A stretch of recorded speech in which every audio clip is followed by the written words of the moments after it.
Student, आज की इस वीडियो में हम उपसहसंयोगी यौगिकों का अध्ययन करेंगे। ये लेसन फर्स्ट केमिस्ट्री का लास्ट लेसन है। इसका नाम है उपसहसंयोगी यौगिक। तो सबसे पहले आता है कि उपसहसंयोगी यौगिक होते क्या हैं। आपने जो अपने फॉर्मूला पढ़े होंगे वो या तो ऐसा पढ़ा होगा H2SO4 या CaOH का होल ट्वाइस।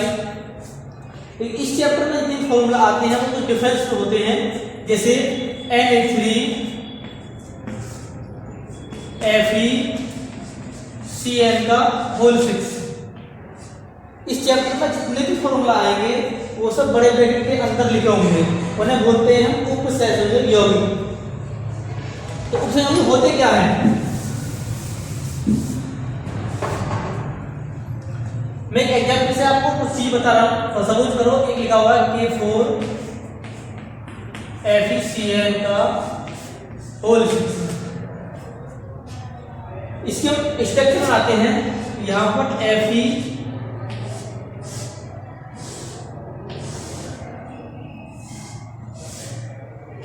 CN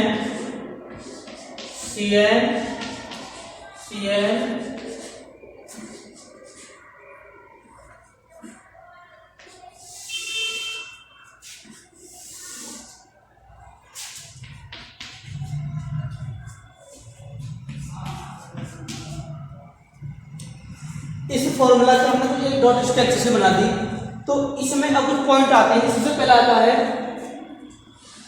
Fe। यहाँ पर हम वैसे Fe को आयरन बोलते हैं, लेकिन यहाँ पर इसका नाम होगा केंद्रीय धातु परमाणु।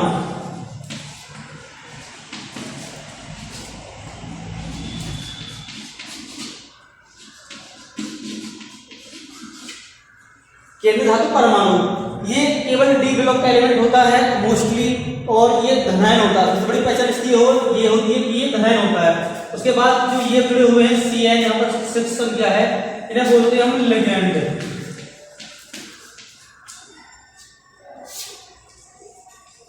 ये लिगेंड जो होते हैं वो के धातु परमाणु के साथ उपसहसंयोजी बंध मतलब कोऑर्डिनेशन बॉन्ड बनाते हैं। मतलब ये अपने इलेक्ट्रॉन को के धातु परमाणु को डोनेट कर देते हैं। इन्हें बोलते हैं उपसहसंयोजी बंध।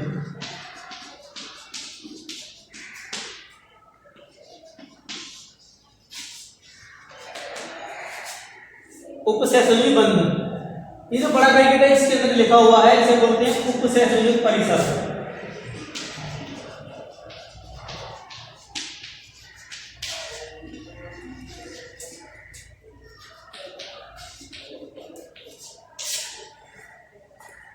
यहां पर लिगेंड की संख्या 1 2 3 4 5 6 होती है। तो लिगेंड की संख्या होती है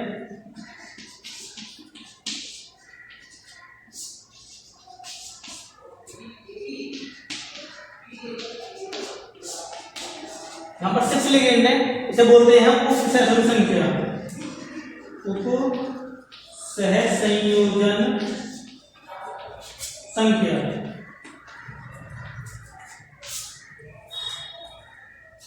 तो रेस्टेंट शुरू करते हैं। सबसे पहले आता है उपसहसंयोगी यौगिक। तो वे यौगिक या वो सूत्र जो बड़े ब्रैकेट में लिखे होते हैं और जिनका अस्तित्व ठोस और विलयन दोनों में होता है वो उपसहसंयोगी यौगिक कहलाते हैं। इसके अलावा हम दूसरे शब्दों में बोल सकते हैं कि जिन यौगिकों में केंद्रीय धातु परमाणु और लिगेंड सहसंयोजी बंध के द्वारा जुड़े होते हैं वो उपसहसंयोजी यौगिक होते हैं। इसमें जो लिगेंड होते हैं वो केंद्रीय धातु परमाणु को एकांक इलेक्ट्रॉन युग्म देते हैं। तो पहला पॉइंट था इसमें उपसहसंयोजी यौगिक, वे यौगिक जो लिगेंड से एकांक इलेक्ट्रॉन युग्म ग्रहण करते हैं या लिगेंड के साथ सहसंयोजी बंध द्वारा जुड़े होते हैं वो उपसहसंयोजी यौगिक कहलाते हैं। दूसरा हम ये बोल सकते हैं कि वे यौगिक जिनका अस्तित्व ठोस और विलयन दोनों में होता है वो उपसहसंयोजी यौगिक कहलाते हैं। फॉर एग्जांपल K4 FeCN का होल 6। इसके बाद आता है लिगेंड। सॉरी, एक चीज और रहेगी इसमें Fe, इसे बोलते हैं हम केंद्रीय धातु परमाणु।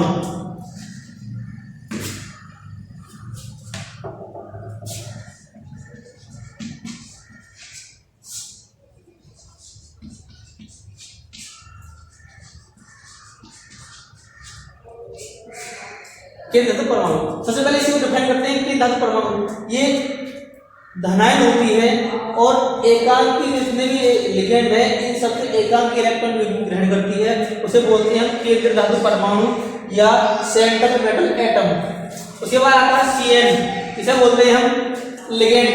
जो लिगेंड होते हैं वो केंद्र धातु परमाणु के साथ उपसहसंयोजी बंध द्वारा जुड़े होते हैं और ये लिगेंड केंद्र धातु परमाणु को एकांकी इलेक्ट्रॉन जो प्रदान करते हैं वो लिगेंड कहलाते हैं। हम दो शब्दों को कह सकते हैं कि वे परमाणु या समूह जो ऋणावेशित होते हैं और केंद्र धातु परमाणु को एकांकी इलेक्ट्रॉन जो प्रदान करते हैं लिगेंड कहलाते हैं। ये लिगेंड केवल ऋणायन या उदासीन हो सकता है। इसके बाद आता है उपसहसंयोजी बंध। डेफिनेशन में उपसहसंयोजी बंध, तो लिगेंड और केंद्र धातु परमाणु किसी बल के द्वारा एक दूसरे से जुड़े होते हैं, जिन इलेक्ट्रॉनों की साझेदारी के द्वारा जुड़े होते हैं वो उपसहसंयोजी बंध होते हैं, क्योंकि इसमें जो लिगेंड होते हैं वो केंद्र धातु परमाणु को अपना इलेक्ट्रॉन दान देते हैं, इसलिए बोलते हैं उपसहसंयोजी बंध। अब आता है उपसहसंयोजी परिसर। तो ये लिगेंड और केंद्र धातु परमाणु जिस बड़े ब्रैकेट में लगे होते हैं उसे हम उपसहसंयोजी परिसर कहते हैं। रिपीट कर रहा हूं, लिगेंड और केंद्र धातु परमाणु जिस बड़े कोष्टक में या ब्रैकेट में लिखे होते हैं वो उपसहसंयोजी परिसर होता है। उसके बाद आता है फिर उपसहसंयोजी संख्या। तो जितने उपसहसंयोजी यौगिक में लिगेंडों की संख्या होती है उसे बोलते हैं उपसहसंयोजी संख्या। तो इस में आपको 4-5 परिभाषा सुनने को मिली। पहला है केंद्र धातु उपसहसंयोजी यौगिक, वो मैंने बता दिया आपको। केंद्र धातु परमाणु, लिगेंड, उपसहसंयोजी यौगिक बंध, परिसर और उपसहसंयोजी संख्या, इन सबको इसके द्वारा प्रस्तुत किया जाता है। अब उसके बाद आता है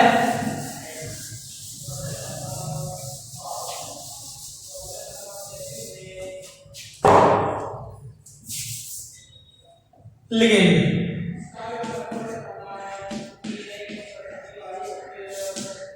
मैंने आपको लिगेंड के बारे में बताया नहीं। तो लिगेंड होती है वो ऋणायन या उदासीन होते हैं जो केंद्र धातु परमाणु को एकांकी इलेक्ट्रॉन दान करते हैं। अब इसके प्रकार हैं।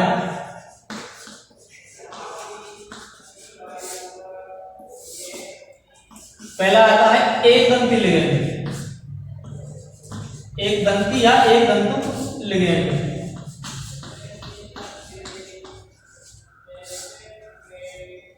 ये वो लिगेंड होते हैं जो केंद्र धातु परमाणु को केवल एक इलेक्ट्रॉन देते हैं या एक बंध के द्वारा जुड़े होते हैं।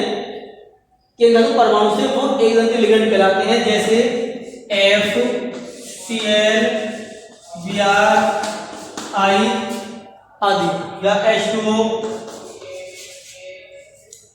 इन्हें बोलते हैं हम एक दंतु लिगेंड, क्योंकि ये केवल एक बंध के द्वारा केंद्र धातु परमाणु से जुड़े होते हैं, इसलिए इन्हें एक दंती लिगेंड कहलाते हैं। दूसरा आता है द्विदंतु लिगेंड।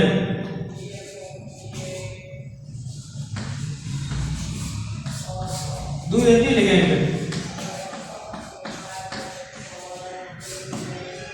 वे लिगेंड जो केंद्र धातु परमाणु को 2 इलेक्ट्रॉन जो दान करते हैं वो द्विदंती लिगेंड कहलाते हैं। या दूसरा शब्द हम कह सकते हैं जो केंद्र धातु परमाणु से 2 बंधों के द्वारा जुड़े होते हैं वो द्विदंती लिगेंड कहलाते हैं, जैसे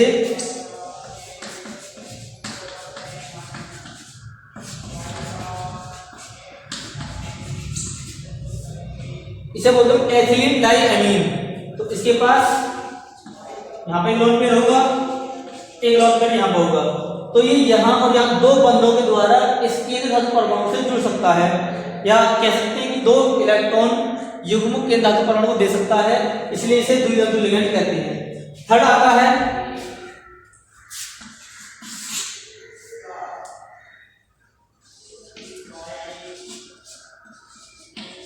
बहुदंती या बहुसंतक लिगेंड। या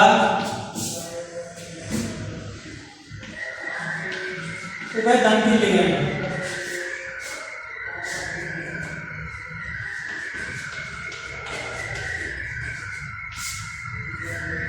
दूसरा है बहुदंती लिगेंड या उभयनिष्ठ, ये केंद्र धातु परमाणु को दो से अधिक इलेक्ट्रॉन युग्म दान दे सकता है, इसे बोलते हैं बहुधंती।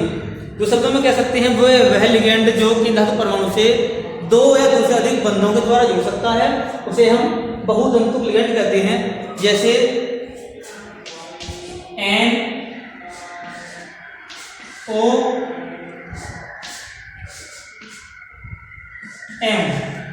यहाँ पर कोई केंद्र धातु परमाणु होगा तो इसके पास दो इलेक्ट्रॉन तो यहाँ पर है, ऐसे दो यहाँ पर है और एक इसके पास होंगे, तो ये तीन बंधों के द्वारा केंद्र धातु परमाणु से जुड़ सकता है। इसलिए